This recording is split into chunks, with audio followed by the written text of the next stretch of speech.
A quick note before we dive into this episode. We had some technical issues on this one on the back end, our provider that we do these through. So this video quality is worse than usual. Really sorry about that. We will have it back up and like usual next week. But in the meantime, I hope you enjoy this recap episode. I am recording this in between events at NFT NYC. Hopefully I got to see you here. If not, next year.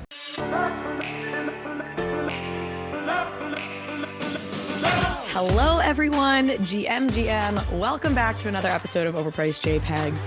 We are doing our weekly recap episode today here from NFT NYC. And I am joined by the wonderful Jon Rogers, who I feel like at this point I mention in like every episode because he is behind all of my greatest insights in this space. And so he's joining me today to weekly recap with me. Zeneca could not be with us because he is sick with COVID, sending lots of healthy thoughts to Zeneca. Jon, thank you so much for being here. No, thank you for having me, GM. And I hope Zeneca gets better soon. And I offered to bring him soup, but he did not take me up on the offer.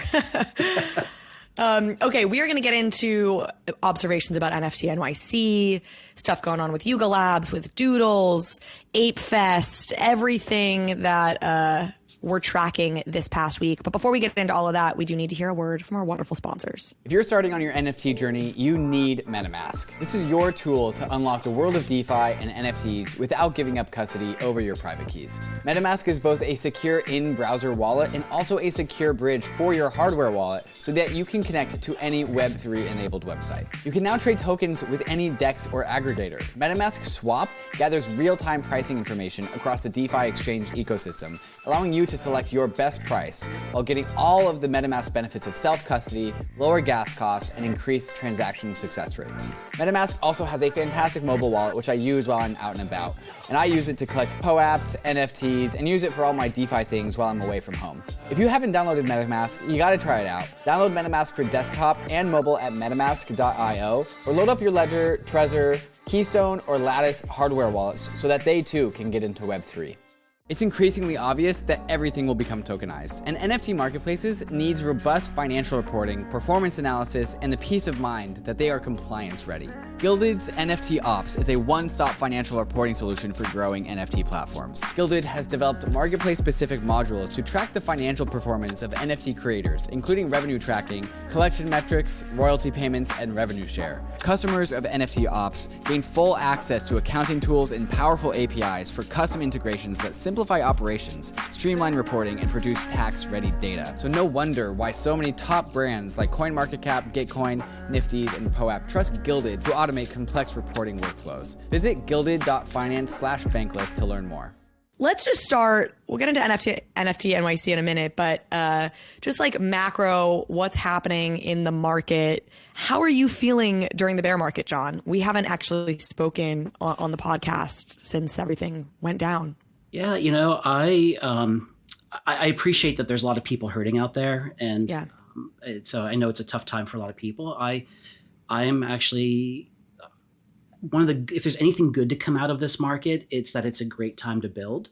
And so I'm excited about the opportunity that it's, you know, some scammy projects are disappearing. Some shady DeFi stuff is kind of getting sorted out. That in the market, it's doing its job there. So I'm excited for what's to come and the opportunity to come. In fact, that's one of my observations of this week is there's so many mainstream media going to NFT NYC saying, why are you people still here? Like, it's over, isn't it? And it's like, no, we're building. This is now the time. And so I'm very hopeful. I personally am not exposed to cryptocurrency very, very much at all. So I've not felt the pain that a lot of others have felt. And as I said before, I've never sold an NFT.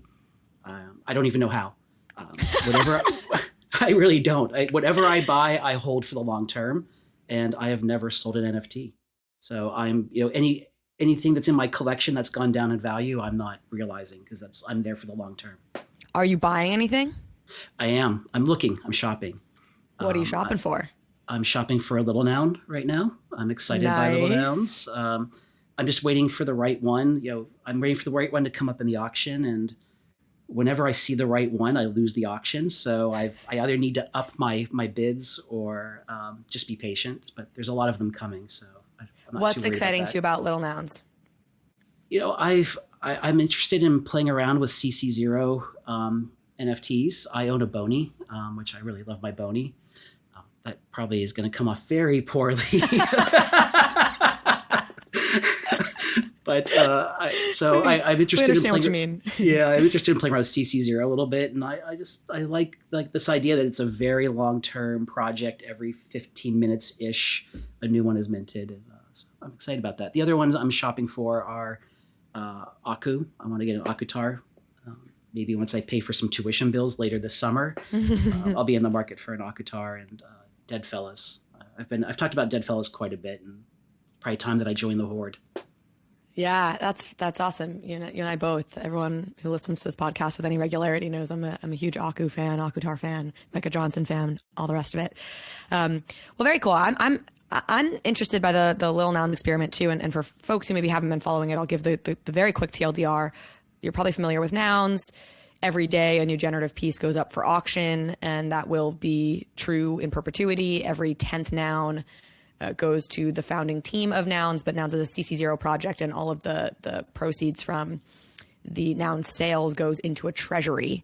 I talked about this with Jake Bruckman, who's the CEO of CoinFund, because he was bullish on Nouns. And now Little Nouns is like a derivative project, also CC0, and it's the nouns just smaller, as the name would suggest. And instead of every day a little noun going on auction, it goes on auction every 15, 20 minutes or so. It's a little bit variable only because if you bid on a little noun in the last 5 minutes or so of the auction. It extends the auction if there's bidding in the last minute. And the little nouns have been going for what, like 0.4 ETH or so, typically? About, on the lower end, 0.35. On the higher end, about to 1 ETH for either particularly notable numbers, like round numbers, or if someone is minted or one is generated automatically with unique traits that are highly desirable, those are going for a higher amount too. But about 0.4. Little Nouns is supported by, or has the support of the Nouns community. Is it every 10th little noun that goes to Nouns? Yeah, essentially every 9th and 10th. So one will go into the Little Nouns treasury, and then one goes into the Nouns Big treasury. Nouns treasury. Big Nouns treasury.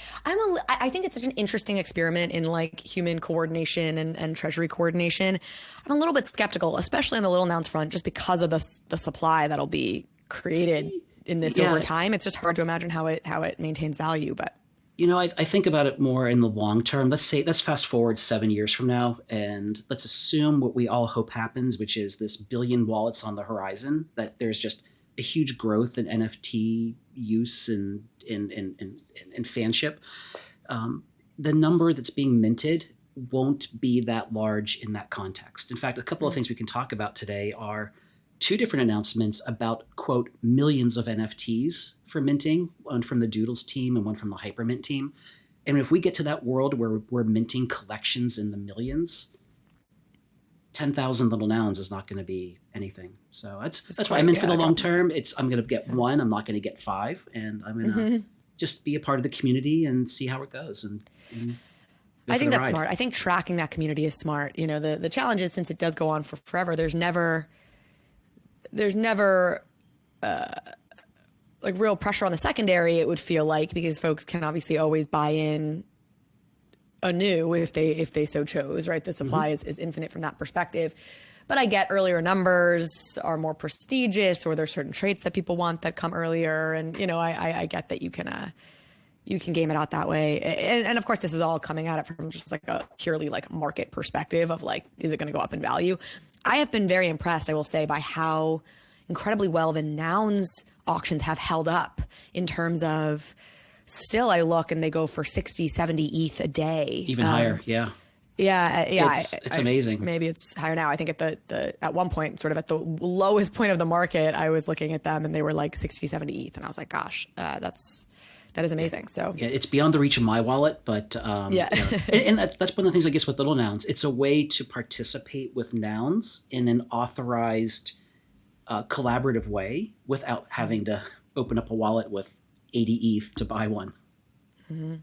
What I appreciate about you, and it's funny to hear you be like, yeah, I really have very little crypto exposure. I don't even know how to sell an NFT.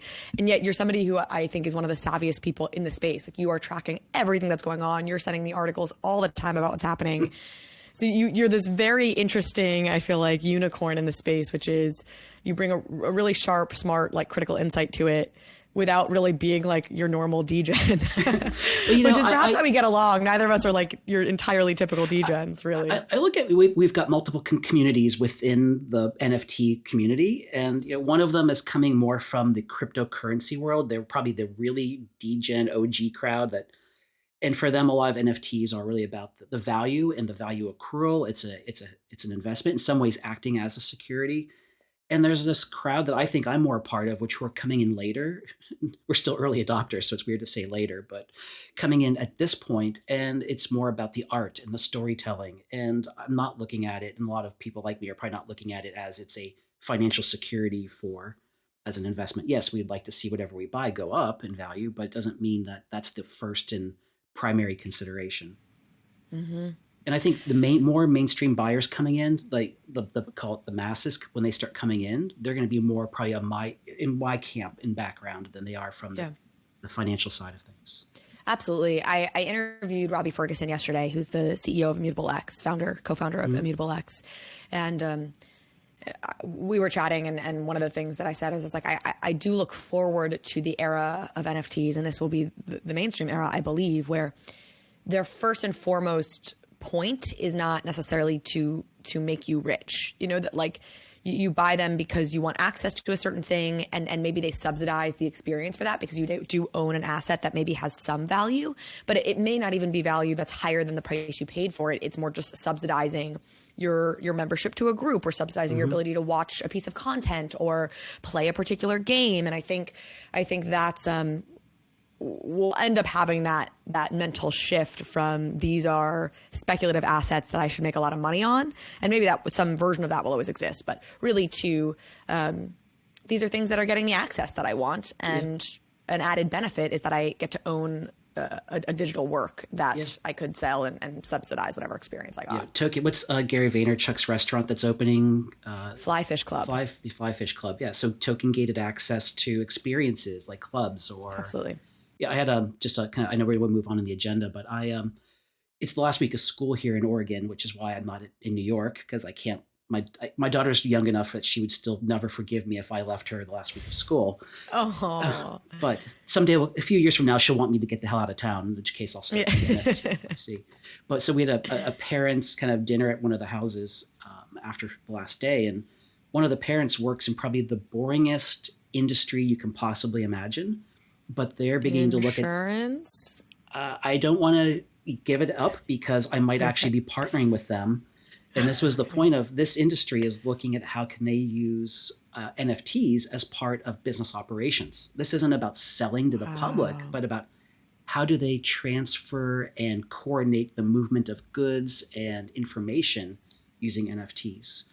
And so it wouldn't be the sexy kind of art-focused NFTs, but these would be business process NFTs that. Yeah, it's leveraging smart contracts for what they do well. Precisely. And I think that's a great way of putting this shift that I was describing, is really like abstracting the what we think of as NFTs from smart contract technology, which is fundamentally like a human coordination technology, and understanding that there's going to be really powerful use cases for those smart contracts. That's exciting. Well, you'll have to come back on if you formally work with that and tell us more details about that. But I love hearing those kinds of things. NFT NYC Observations. I'm excited to get yours because you're not here, which may sound funny to say that I'm excited to get yours, but I'm curious what it looks like from the outside looking in. So hit me. Yeah, I'll hit you up with the first bullet point in our agenda. In the quote that I'll put is, "It's raining men." So you're on the ground. Is that, what I'm seeing on crypto Twitter is it's all men. It's it's gotten a little bit better with gender ratios in the last couple, since after the first day. But what's your perspective? You're on the ground there. Is it really the truth, or is it more diverse? I feel like I've become numb to it. And I've worked in fairly male-dominated industries for years now, honestly. And so, yes, of course, it's dominant men. I've been to a couple events that I'm like, wow, this is even worse than kind of usual. Though I think on the whole, it's better. To your point, like I kicked off Monday I was at We Are Web3, which was conference, like a 1-day mini conference within NFT NYC that was hosted by Meta Angels. And it was, I believe, exclusively women, non-binary folks. And so it was, that was lovely to kind of kick off the whole week with all women essentially. And then you go from that to the main conference and it's very dominated by men. But again, I almost feel like it's only when I see somebody call it out that I like recognize it anew, because I just have gotten so used to these spaces being this way. I saw the funniest meme I saw about it, and I will say I do think it just also plays well. It's just like easy to make jokes about it on Twitter, so it's not. It is very true, but it also is just like it falls into stereotypes of what we think about kind of tech-oriented communities. Yeah, absolutely. And I always have a mixed relationship to it, because there's a piece of me that sometimes worry the more we like emphasize that publicly, that it dissuades more women from joining the space.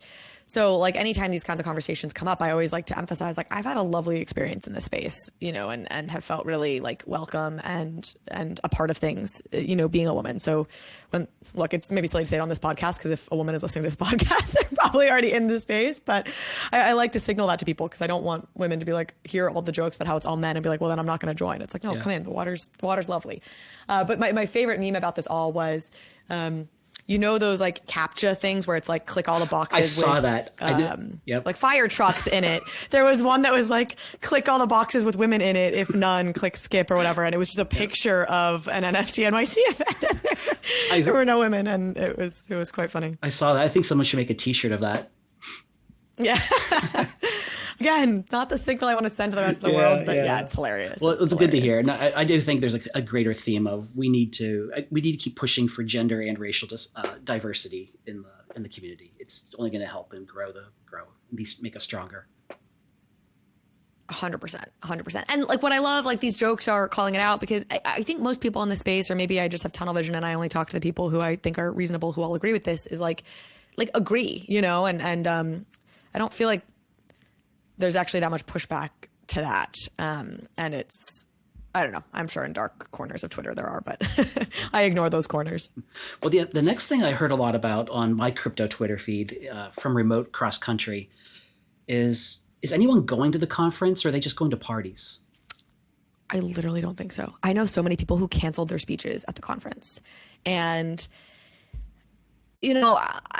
look, these conferences take a lot of work to put on, so credit to the people who do it. But I do think this was not the best organized conference in the sense that like 1,500 speakers was too many. It felt very like, what is the point of having 1,500 speakers? And it did feel like it was because the organizers wanted 1,500 people to be tweeting about how they were speaking at NFT NYC to like get more money, to it does start to feel a little bit like this is just strategically so they can make more money and not because it's actually what's best for the conference. I love NFT NYC because I live here, right? And so it's lovely for me to get to go home at the end of the night. And I think it's really fun because it's New York City. And so there's so many cool events happening, but I haven't been to the conference. All of the cool events that I've observed have all been these satellite events and the parties and the stuff that's going on sort of outside of the conference. I would be truly fascinated to know how many people actually have attended the conference. I don't know if you probably haven't seen it. It was just this morning. We should probably say we're recording this on Thursday morning. Supermassive tweeted out he was at one of the conference sessions, and it was an empty ballroom. There's like 10 people in this large ballroom. And he's like, why isn't anyone at the conference? And it's a pretty, I feel bad for the speakers who you're speaking to an empty room. I've been in that position and it just sucks. And the organizers who probably brought those people in it's just not great. So I think there's this overall theme coming out of this year about NFT NYC needs to figure out what it wants to be. Is it the place where there's going to be all these huge parties, in which case that's great, and communities come together and celebrate with each other? Or is it a place for learning and sharing of information? And there just needs to be some adjustments. And it's a young... That ship has sailed. They can't... Sorry. You do keep talking. No, keep going. I want to hear about the ship has sailed. I know. There's no turning this boat around. First of all, it's New York City, so there's always going to be the party element to it because it's New York City. And so there's no decision here. The organizers of NFT NYC are no longer driving this ship, right? And so they do not get to suddenly decide that NFT NYC is like the place for like learning and studious commentary on the space. NFT NYC is for like crazy parties and Madonna headlining stuff because she wants to come to New York. So the crew is mutinied and they're taking over.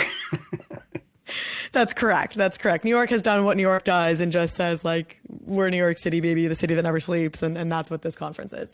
I really think there's no putting the genie back in the bottle, so to speak. That's fine. It's fine. You know, that other events will emerge that are more about the learning and sharing of information. And it might be Miami or LA or somewhere else. And that's great. That's fine. That's yeah. Did you find NFT LA had that, like, it's hard for me to, like, any of these big cities that I think have like a real like nightlife culture, it just feels like that becomes more appealing to folks than sitting in conference rooms, and the conference room ones are more like, you know, like the ones like coordinated by the Ethereum Foundation, like the really like, you know, but maybe I'm wrong. I think you're gonna have the same problem right now. Where the industry is, it's gonna be a lot of parties, and I think Punk 4156 actually had a great Twitter tweet or a couple of small thread about this, about in real life, IRL events are going to become a bigger and more important part of the industry. And I agree completely with that.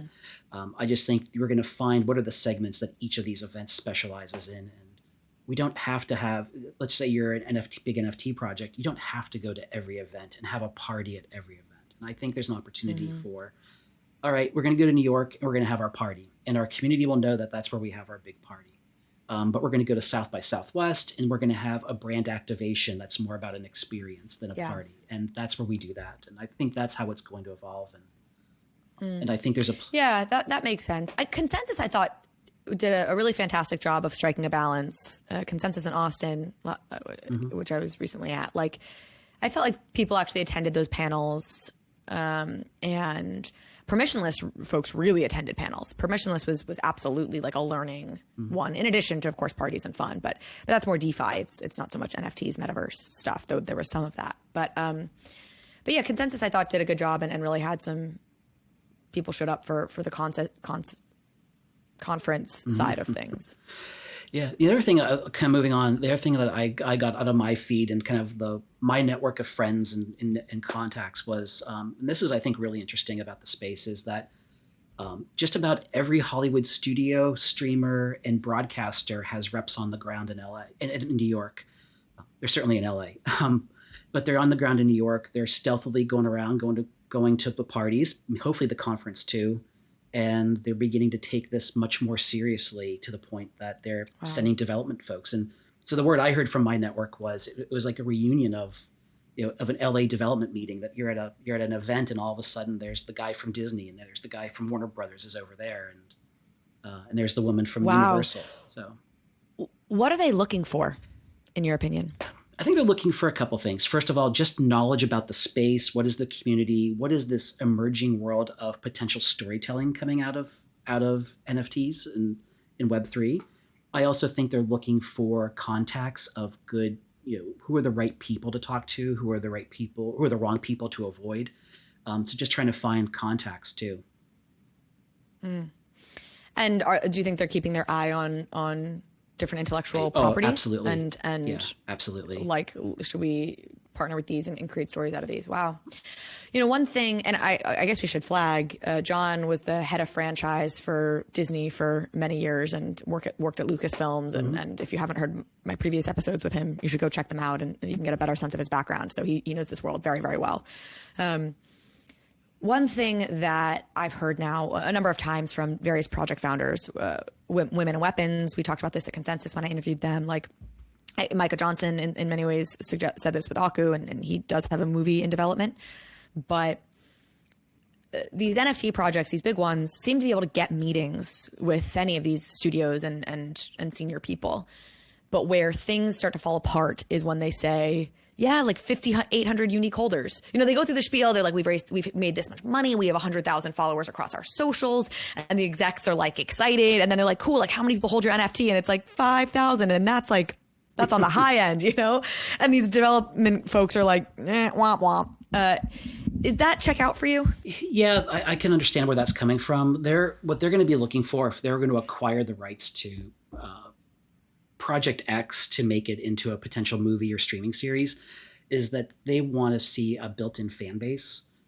So you go back to Harry Potter, when that was just the blockbuster publishing series, and Warner Brothers acquired the rights to that. What they were acquiring was beyond more than just the books. They were acquiring that fan base. And so I think having how big is that fan base and how active are they is going to be a very big consideration. What I would counsel to the studio development teams is this is an emerging space. It's brand new. You're not going to see 5 million fans that are going to come in the door with this project. It's more about developing the project as an original IP. You've got a head start with what's been created so far. And so it's going to be a little bit tougher launching this brand and this potential franchise because it's going to be more akin to doing it from scratch. But you're doing it with a whole new element of engagement that hasn't been possible before, and a whole new way to produce materials and to support that that's never been available before, which gives it a push in the favor of doing the project. Well, I will be very excited to see out of this era which ones really do develop into long-term IP. I know you have some bets on what some of those will be. Maybe we'll talk about that, but it'll also be interesting. I think there's this untested theory to me, which is if you have a blockbuster film on your hands that was born out of NFT IP, then those underlying NFTs should do quite well. Again, looking at just like from a price perspective, for example. But we don't really know. Like, I really believe that Aku and Akutar, like, there will be a really well done film that will have mainstream appreciation, and that the mainstream will adopt and come to know and love the Akutar character, or, you know, Aku character, let's say. I just think it has that magic. What does that mean will happen to the NFT? Like, in theory, it goes up, but I don't really know. Do you have thoughts on that? Yeah, I mean, it's all theoretical, of course. But I do agree. I think in theory that should increase the value of those NFTs. It should make them more desirable, because all of a sudden your fan base, let's just say Aku has a fan base of 10,000 NFT owners. I think it's bigger than that, 15,000. Let's just say 15,000 NFT owners. You think it's that big? I don't think it's that big. Let's say 10,000. So they have 10,000 Sure. NFT owners, maybe fans like myself who do not own one, but like the project and follow the project. So say triple that. So let's say you're at 30,000 fans. All of a sudden, say you make a movie or a streaming series and it's a hit, your number of fans is going up by millions. And so theoretically, at least even a tiny portion of those millions of fans, if they want one of the NFTs, the origin of the story, then yeah, they should theoretically go up. Demand should rise. But there is a distinction, I think, between good content, good media, good movies, and then content, media, movies that inspire wild fandoms. Like there are properties that lend themselves to really cult followings where the fans feel a sense of ownership almost over the property. Star Wars obviously being like the quintessential example of that. And then movies where like that's a solid film, critics liked it, people liked it, but it doesn't develop like a just crazy fandom around it. Yeah. And, Avatar, good example of that. Biggest movie of all time. I believe it's still the biggest movie of all time, and not adjusted for inflation. And it never really developed a fandom around it. Great movie, just never quite had a fan base that certainly not like Star Wars ever had, or Harry Potter has. Yeah, where the lore just captures people and wraps them into some world. Well, I mentioned Avatar. James Cameron Avatar, yeah.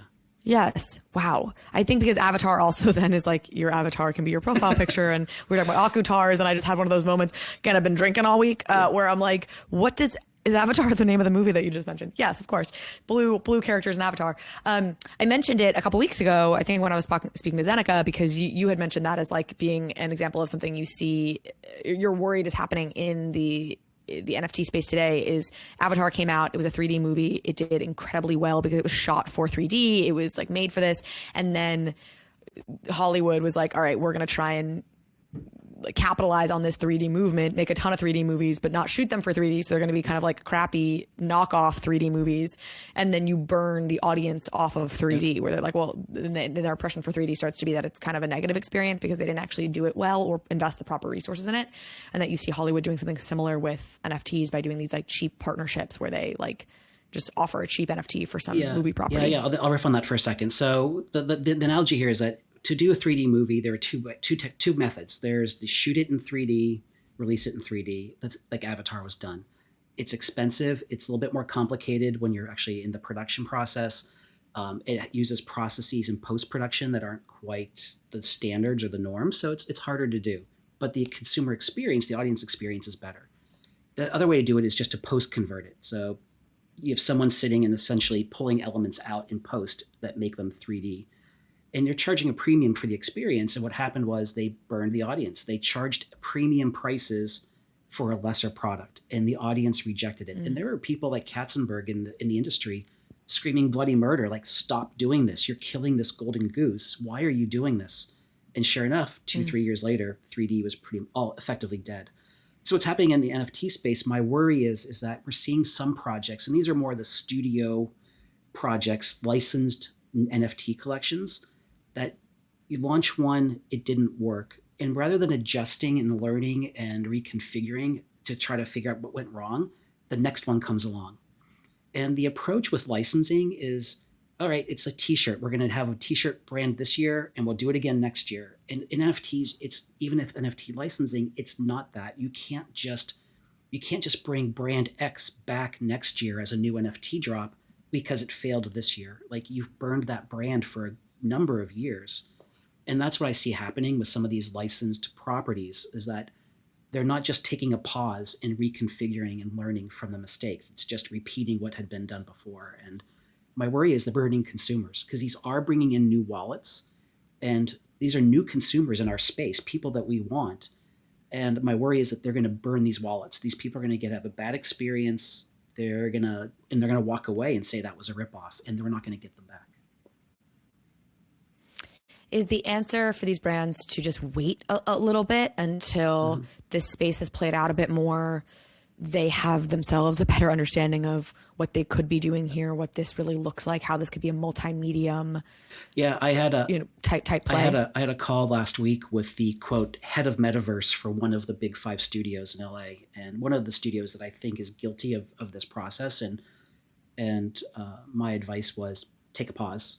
Just stop what you're doing, take a pause, figure out what's going wrong, because you're burning your... Did they listen to that? They have a leadership team they have to report to, and they have a marketing team that wants to do this, and they have a development team that wants to do that. So the answer is, it's too soon to know if it's going to happen, but they're still doing it as of this moment.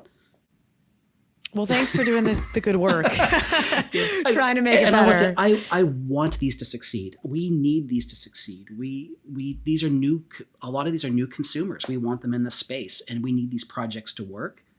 But if they're just going to burn their brands this way, these are the golden. This is the crown jewel IP of some of these studios, and you got to be careful with this. It's not like licensing T-shirts. It's content. It's storytelling. There is a brand new staking feature in the Ledger Live app today. We all like staking the assets that we're bullish on, and now you can stake 7 different coins inside the Ledger Live app. Cosmos, Polkadot, Tron, Algorand, Tezos, Solana, and of course Ethereum.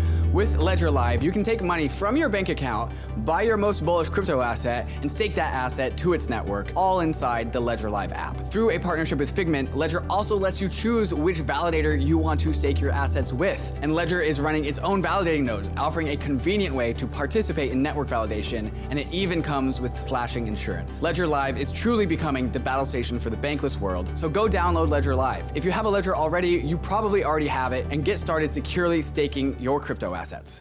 RARIBLE is the NFT platform that's leading the charge into the multi-chain universe ahead of us. Available on Flow, Tezos, Polygon, and of course Ethereum, RARIBLE is the perfect place for NFT newcomers, profile picture collectors, and experienced NFT traders. RARIBLE has a variety of NFT features that set it apart from other NFT marketplaces. They have a native messaging function allowing you to DM your friends or haggle with sellers. They also have a mobile app on iOS and Android with a built-in NFT portfolio tracker tool, so you can easily check the value of your digital art portfolio.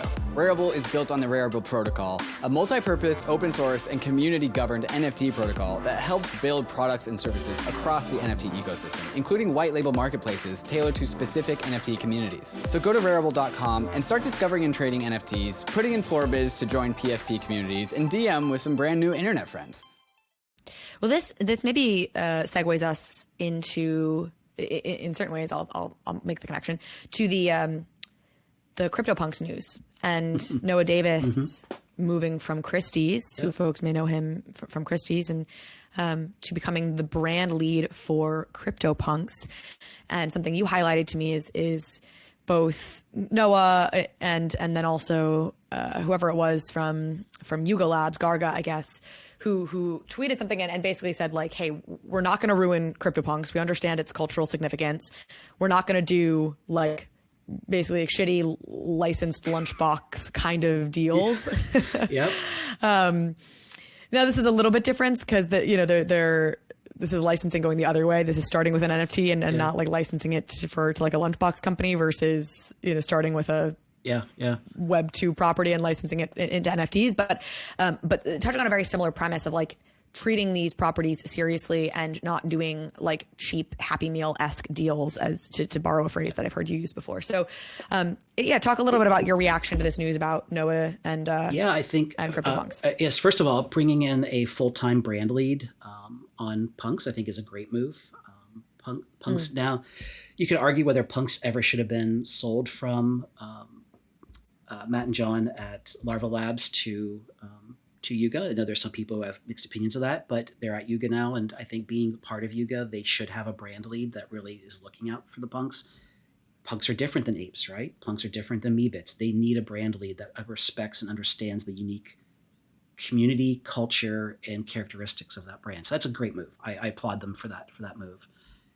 The tweet that Garga put out and Noah put out about shitty lunchboxes and TV shows, I did not like. I felt that was disingenuous. No, it's the right approach, but it's the wrong way to message that, because it's, on one hand, you're saying that that's crap. Why would we ever do that? And that's within the context of Punk's brand, I understand. But the way they put it out there felt like you're doing it over here on the left with your brands over here, but you're going to not do it on the right. So it felt like they were ignoring what they're actually doing on the other side of their business. Like, because Bored Apes have lunchboxes and TV shows in development and books in development. And it's like, I felt like they kicked their one brand down with that message. Then that's interesting. So let me read the exact tweet from Garga, for example. Garga said, what Noah will be bringing to the table is for him to share. Much like us, he has no vision of Punks that includes rushed brand deals, shitty TV shows, or licensed lunchboxes. I see your point. I don't think I interpret it that way, because I think like Punks and apes and Punks and Meebits, like they are different, and apes can go and people can create lunchbox brands. I sort of editorialized when I said shitty lunchbox or whatever, like they said shitty TV shows. So I think leaving open the possibility that there maybe will be TV shows, they just won't be shitty ones. No, I think you need to look at Noah's tweet, because Noah put it the other way around. He put shitty TV shows. So no, that's what Garga said as well. Shitty TV shows. Like there won't be that. I don't know. It doesn't bug me. I understand the spirit of what they're trying to get at. And, I was thinking about this, and I think bringing somebody in from the fine art world is a great move, right? Because it shows, hey, we see CryptoPunks as fine art. And then I was like, does Picasso need a brand lead? Like, what even is Noah going to do day to day? Well, if that's what they're trying to play what they've promised in the announcement, which is to come, is the opening of the rights around Punks. So I think that's what the brand lead is really thinking through and going to be managing. Because what that means to me is there's going to be restricted rights. Because if you don't want lunchboxes, then you're going to have restricted commercial rights. But some of the Punk owners want those rights. So I'm sure they're looking for that balance of what gives our community rights that they would like and make them happy, but at the same time protect the unique position that Punks are in. Yes. So this makes sense. This is like Punks are fine art in many ways. And you don't see even in the fine art one-of-one worlds of NFTs, for example, you don't see the kind of permissive rights terms that you see among the PFP world, because they just don't lend themselves to that in the same way. So that makes sense to me if Noah is being brought on to really meaningfully think through what are the terms and conditions here where we can give holders rights, but we can make sure we're protecting the integrity of the punks brand as really like a historical artistic relic that needs to be like a museum, like, properly sort of maintained, or like a historical home or something, like preserved by some sort of foundation. I can also see two other roles for Noah. One being of the community lead. So being the person, it's almost like, it's like the maitre d' at a fine restaurant in New York. Like, here's my secret business card with my secret number, and you can call me anytime. I kind of see it like that kind of a service, which also fits very nicely with his background from Christie's. The other part of this is there are going to be punk meetups and punk parties, and I suspect he'll be coordinating and leading all of those efforts of kind of bringing this community, the global community, together. Love it. Yeah, it totally checks out. I mean, when I think about what Sotheby's has done, they launched Sotheby's Metaverse, and I think one of the things that Sotheby's is excited about when it comes to NFTs and this technology is creating communities for their art holders in ways that they hadn't previously been able to do. Like, now, if you hold a Batiste, I don't know, whatever, insert fancy art here, you can tell that I'm not Basquiat. Isn't that a good one? Jean-Michel Basquiat. Whatever, insert fancy painting that I can't afford here. They can connect those art lovers and those collectors from around the world on their platforms. And I know they're seeing NFTs and like their Sotheby's Metaverse as a way to do that. And so, so Noah really coming on to facilitate those kinds of just communities around people who love this same fine art. It makes a lot of sense. I mean, he said, he's like, I'm going to be at NFT NYC. I'll be at the brunch. Come up to me. I will have basically open office hours to talk to any punk holders. There's a funny picture actually of Noah I saw on Twitter of him at this brunch. He was obviously giving a speech to the crew, and he was standing up on one of the dining room tables at the restaurant. Kind of a little bit of a punk attitude, a little Yuga attitude, probably. I know, because you can't take the Web3 out of the art collector. Exactly, you know what I mean? Exactly. Even if they're a fine art collector. So overall, good news for punks, I think, for the brand long term. And clearly the market agreed, because the price of punks pumped pretty tremendously after that, which leads us to the insider trading accusations, of course. Once again, you had this surge of buying punks right before this announcement came out. You and I were talking about this a little bit earlier today. Like, there are clearly some people who got lucky, who saw punks had hit like a 45 ETH floor or whatever, and were like, this is obviously a price at which to buy punks. And then it seems like there were clearly a number of buyers who also just knew that this was coming. And a few of these buyers have come out and said, I had no inside information. I just was just the right time, the right price. Yeah. But you look at the numbers, and it's pretty damning. Sales volume increased 780% on a dollar basis from the day before, and the trend before the announcement. The number of unique transactions went up 619% from 16 to 115 in one day.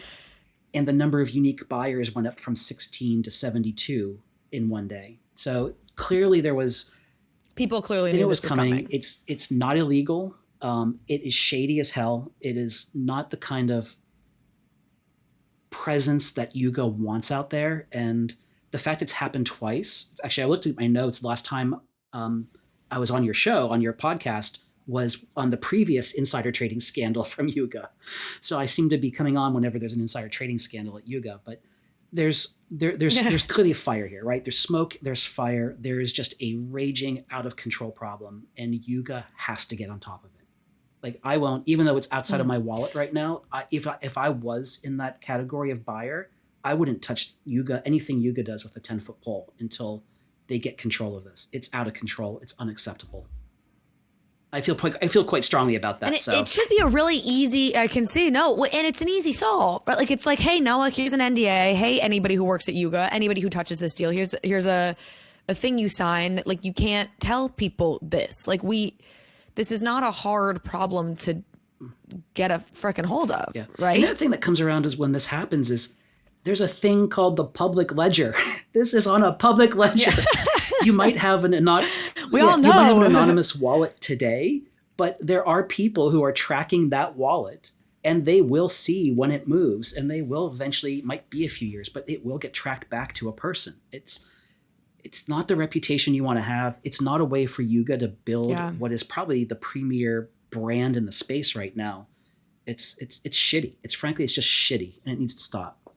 Yeah, I agree. I think it's icky. I feel maybe not quite as strongly as you do, but I share your general sentiment. I think it's icky. I think it's such a bad look. You are like trying to be the premier brand. Like, what are you doing? You know, like, keep a lock on things, be professional. Folks can't trade on information that they have because you're their buddy. And I don't know how this is playing out, right? But what it feels like is like they have friends and they're all sitting around getting brunch someday and they mention Noah's coming on and they're like, oh, so good time to buy punks, huh? And people go and buy a bunch of punks. Like, that's what it feels like. And it's very like old boys clubby, it feels, you know. I know, again, I don't know, maybe women were benefiting from this, but if I had to put money on the situation, I bet most of the people who have reaped this reward are dudes. And and the other thing that happens is they have investors, like, you know, the Animoca is an investor in ApeCoin. So they have investors that will know this is coming, and it gets passed around in those investors' communities. And it's until there's some regulation around it, it's just going to keep happening. But Yuga as a leader needs to stand up and make a statement about it and just get control of the situation in their house. We're getting close to wrapping here, only because I have it's NFT NYC, you know, so I got people to see, places to be. Let's try and move through these last couple of topics really quick. I mean, Doodles, it's almost a shame we waited this long for Doodles. I shouldn't have ranted as long as I did about something previously. Doodles they just have yet to misstep. I feel like, as a project, it's kind of freaking unbelievable. They just go from win to win. They are, you know, kind of leaking out news about Doodles too. Lots of announcements out about this. Their CEO wasn't there, but Julian Holguin, is that I how believe you it's pronounce Holguin. the last name? Yeah, Julian Holguin. Yeah, former president of Billboard, gave a really like, we're a professional brand presentation to holders this week while in New York. And in fact, I would encourage anyone to look up on Twitter. Someone took some screen grabs or pictures of his Julian's speech, and the screen grabs of the slides, of the content, just seems spot on. Like, it's professional, it's well done. Clearly he's bringing, and the team is bringing some professionalism to the project. And if I were to say there was any big winner coming out of NFT NYC this year, it's Doodles. They knocked it out of the park. I'm blown away with what. So why do you say that? What else would you say there gives you that impression? They had an announcement video that was very well produced, extremely well produced. It's an animated video.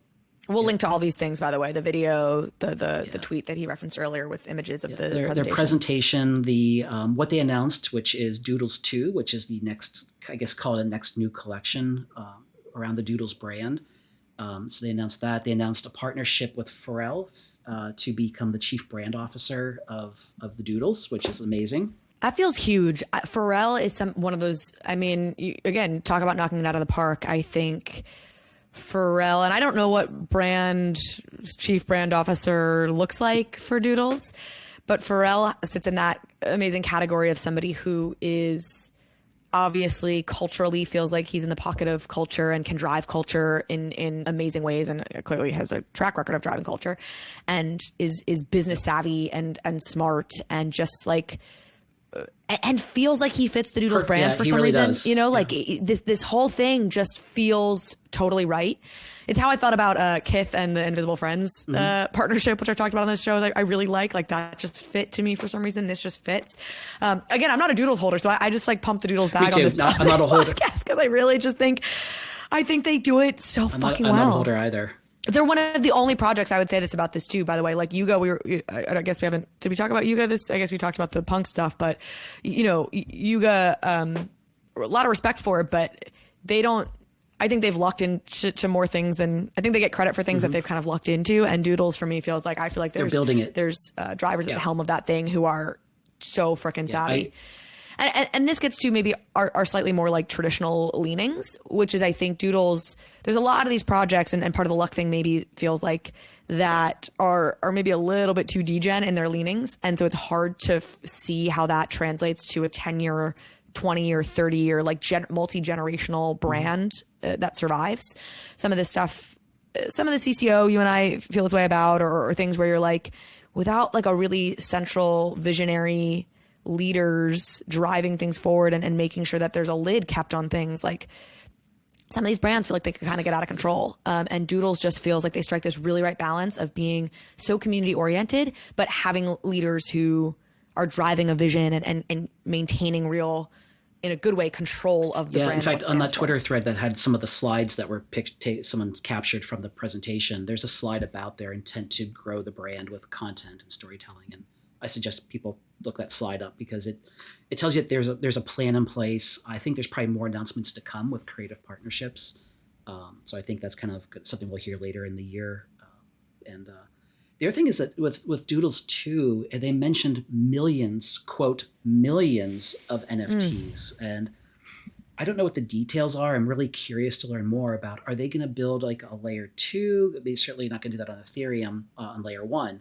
So I'm curious, are they building like sort of a dedicated app on layer 2, which actually be a layer 3, or kind of how are they going to do that?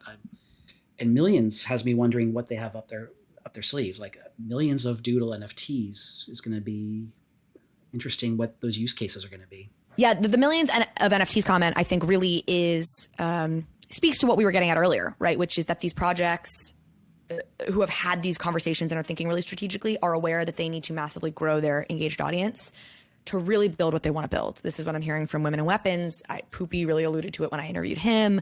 Dead Fellas, I think, is aware of this. And that's what they're trying to achieve. I do think mechanically how this is going to work is fascinating. There were some people who, I was seeing some stuff on Twitter about like, maybe they're not going to use Ethereum. Maybe they're going to use Flow. I wouldn't love that for a variety of reasons. I understand Flow is like good for, mainstream users, but I really think the network effects are accruing on Ethereum, and that's the place to be. And layer 2s are really the answer, is increasingly the conclusion I'm coming to.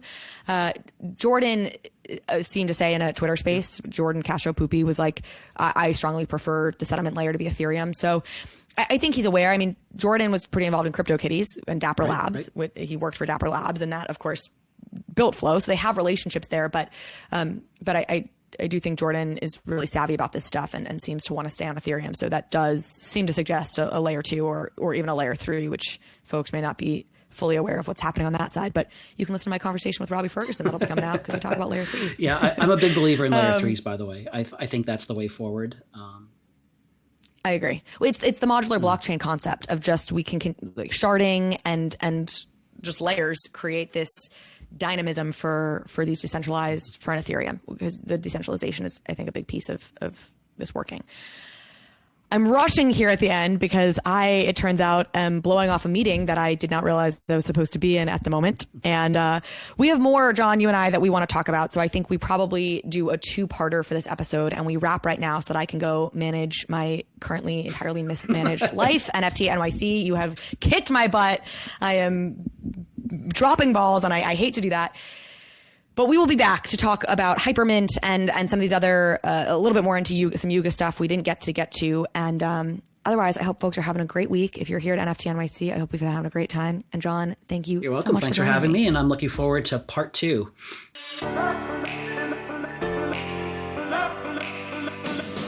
Thank you so much for watching this episode of Overpriced JPEGs. If you liked this conversation, if you liked this episode, please go ahead and hit subscribe.